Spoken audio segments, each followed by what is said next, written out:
Hello students, this is Dr. Pallavi Gupta.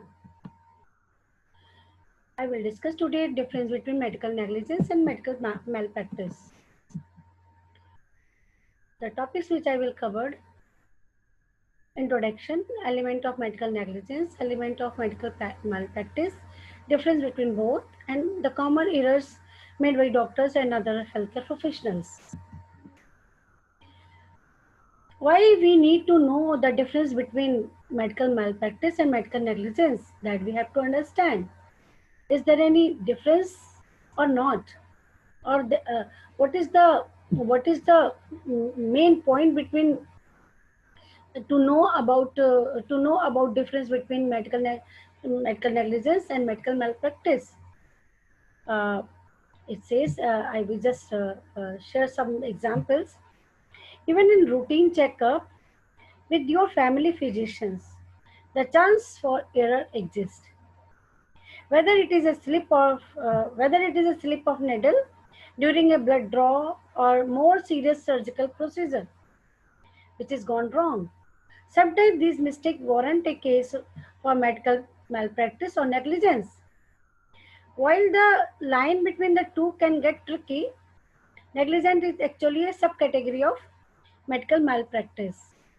There are some key differences patients should be aware about. Understanding of understanding of the difference between medical malpractice and medical negligence can help a person to determine the kind of claim you would a patient would reasonably be able to make. You should and you can pursue the legal action accordingly. Means patient can pursue the legal accord. Means the understanding of the difference between the medical negligence and medical malpractice is necessary to know, so that patient can claim the remedy accordingly. Element of medical negligence that we have already discussed in the very in the previous lecture. What is the meaning of medical negligence and several elements to constitute. I just here summarily quickly I'll just revise it. A doctor owes a legal duty of care towards the patient. And doctor has breached the duty of care towards which was towards to patient. A patient has received physical or mental injury, financial injury as well. Patient has received injury or damage due to the breach of that duty of care which was imposed on the doctor towards patient. Regarding the element of medical malpractice, uh,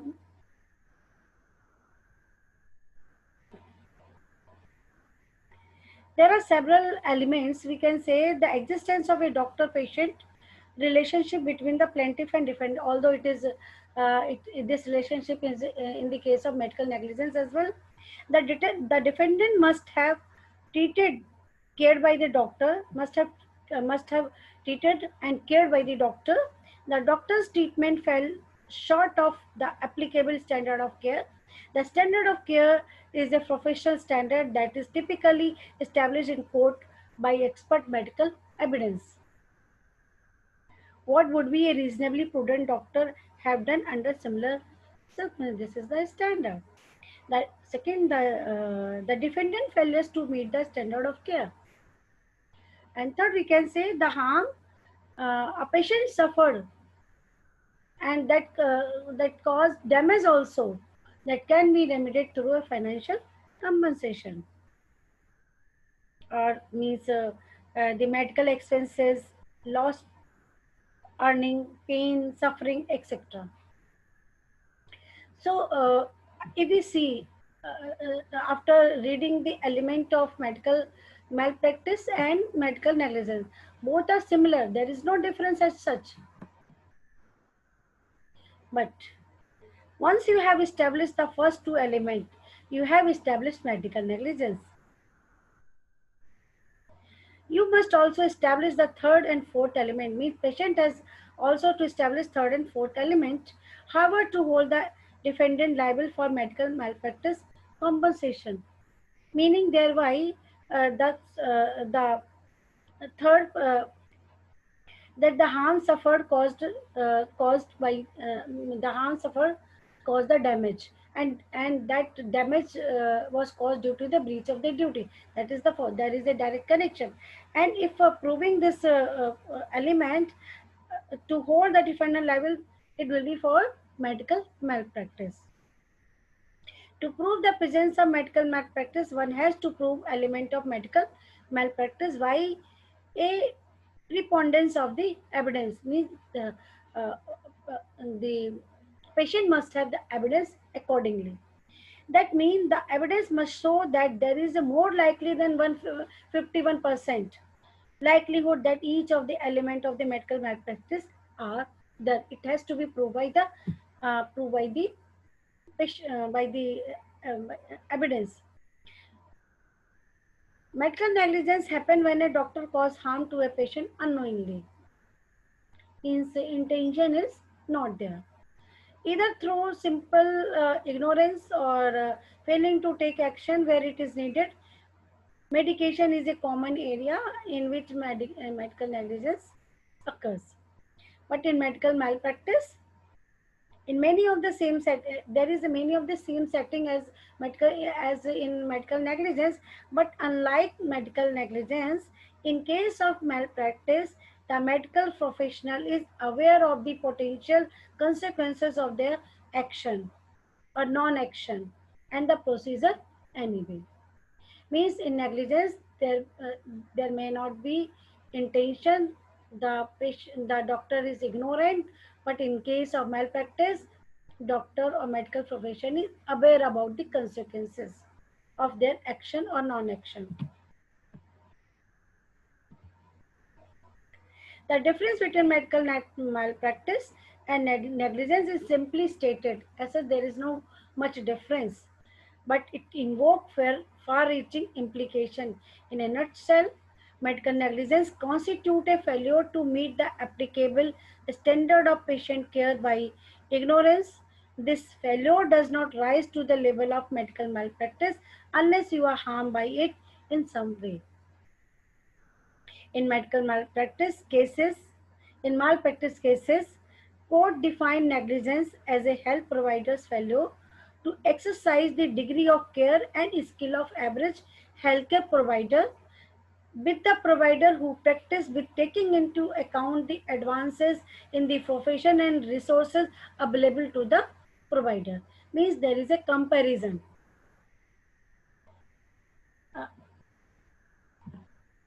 Uh, there are example of common errors made by doctors and other healthcare professionals and constitute as a medical malpractice.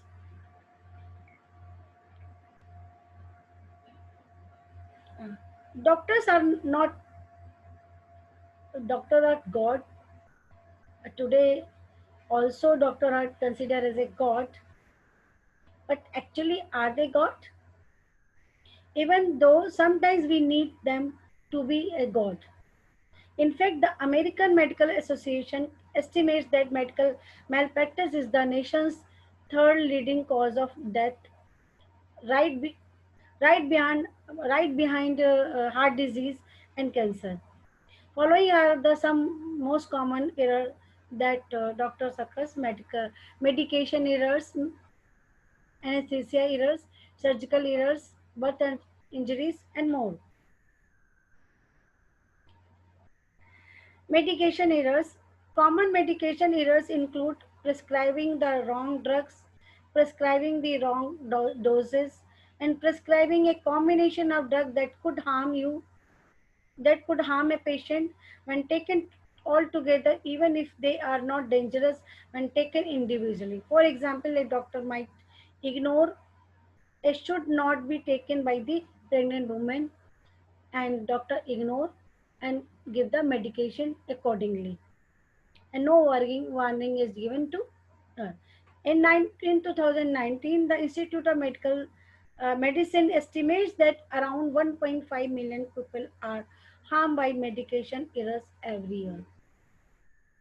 Misdiagnosis or delayed diagnosis. Here I have mistake. I just forget to mention here, but this is the another kind of error. Misdiagnosis or delayed diagnosis. Misdiagnosis and delayed diagnosis are the are dangerous and potential fatal. Misdiagnosis, for example, could result in misguided treatment that is more harmful than no treatment at all would have been. And an unnecessary delay in diagnosis can allow a treatable condition to mature into a terminal illness. Means in both the case, misdiagnosis or delayed diagnosis is more fatal or more harmful to the patient. Anesthesia errors. Anesthesia errors frequently causes permanent disability, brain damage, and death.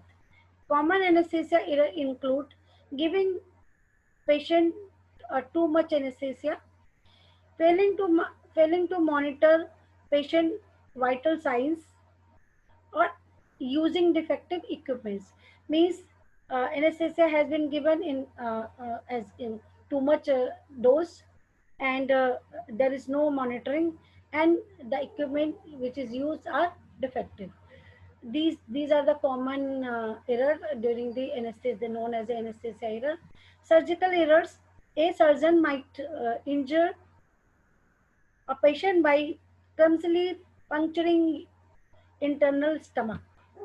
Surgical, during the surgery it can be happen that they puncture your internal stomach, causing that will cause nerve damage, or failing to control excessive bleeding. Likewise, nursing staff might improperly execute post-op care, resulting in complications such as infection and even sepsis. And birth injuries, a negligent healthcare provider might injure a patient, the baby of the patient, and uh, patient and the baby both. Either during labor, or patient, baby, or mother both. Either during the labor, during delivery, or immediate after birth, improper use of forceps, for example, can cause cer- cervical palsy, cerebral palsy, while failure to monitor vital signs can result in death, particularly for the baby. Meaning, thereby during the mm, delivery or the labor time, there may be errors which are being taken by the doctors with respect to baby, or with respect to mother, or with respect to both. It may cause serious injury to both of them. And there are many more examples for that. We can take this medical malpractice cases are different from ordinary negligence. Again, we can say, particularly with regard to the standard of care. In a, if we take example, in a car accident case, the standard of care is usually a reasonable person standard. It can be fairly straightforward matter to establish that the defendant driver failed to meet this standard of care if he rear-ended you, if he rear-ended you while texting and driving. Just apply a little common sense. Means driving the car and you are texting, means how much care you are taking. This is the standard of care when a person takes. In another medical malpractice cases in which the doctor is alleged to have negligently performed on MRI instead of a CT scan, resulting in a delayed diagnosis. Obviously, common sense alone cannot determine whether the doctor acted negligently. Instead, the testimony of an expert medical witness may be needed. In the very first case, the common sense means or the skill of ordinary man.